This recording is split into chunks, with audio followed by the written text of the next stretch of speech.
Did you know that St. Luke's University Health Network has been recognized by the U.S. government as the highest performing health system in the United States for quality? You heard right. St. Luke's #1 recognition affirms our status as the top leader among the most respected healthcare providers in the nation, including Houston Methodist and the Mayo Clinic. To state it simply, if you want to receive the best care when you go to a hospital, come to St. Luke's. Listen, all you New Yorkers. Excuse me, taxi. Okay, man, we're looking around. This is the 77 WABC minicast. Welcome. You are diving head first into the Stone Zone. Well, Bill and Hillary Clinton are not very happy because for the first time in their long political careers, they're being held accountable and responsible. They have been subpoenaed to appear next week before the House Oversight Committee that is probing their relationship with Jeffrey Epstein. And Hillary Clinton is whining about it in an incredible interview with BBC. Let's listen to this. What we're seeing, I think it's fair to say, is a continuing cover-up by the Trump administration. In fact, when the Attorney General testified last week, it was quite a scene because she refused to answer questions. She diverted attention away from the matters at hand. She refused to look at the survivors. So there's something about this administration's attitude toward this, which I think really leads us to conclude they have something to hide. We don't. We have been willing to say whatever we know. We've even done it under oath.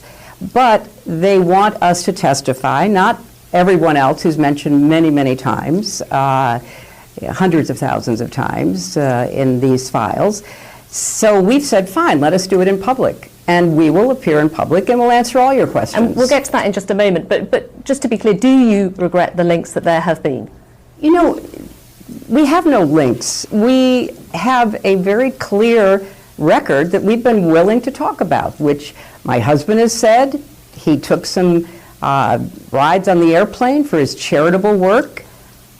I don't recall ever meeting him. Did you ever meet Ghislaine Maxwell? I did on a few occasions, and thousands of people go to the Clinton Global Initiative. So it to me is not something that is really at the heart of what this matter is about.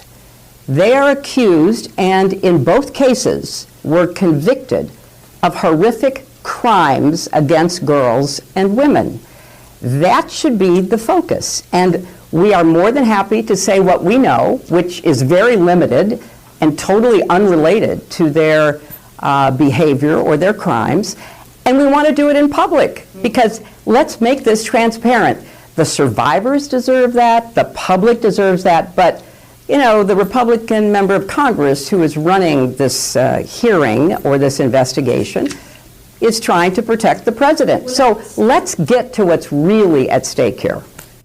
That is an extraordinary act of dissembling and deflection. I guess Hillary Clinton would like us to forget that after Jeffrey Epstein was convicted in Florida of sex crimes, he provided the seed capital for the foundation of the Clinton Foundation, as well as the Clinton Global Initiative.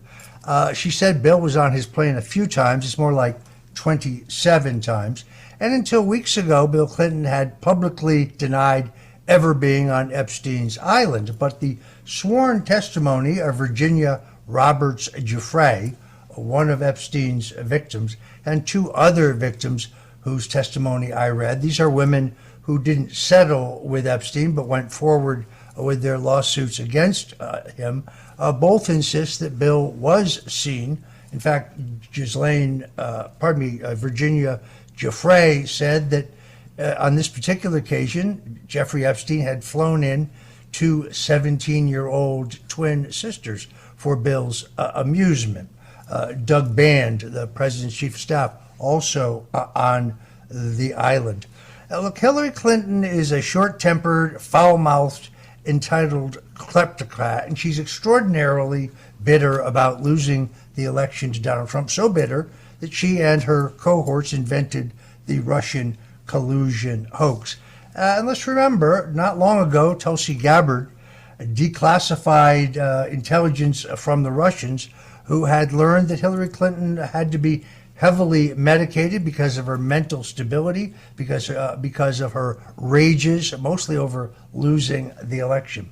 It will be nice to see the Clintons held accountable. It is not lost on me that I wrote probably the most important book exposing the Clintons' corruption, the Clintons' war on women, and that every single member of the Mueller prosecution team who came after me had previously worked for Hillary Clinton.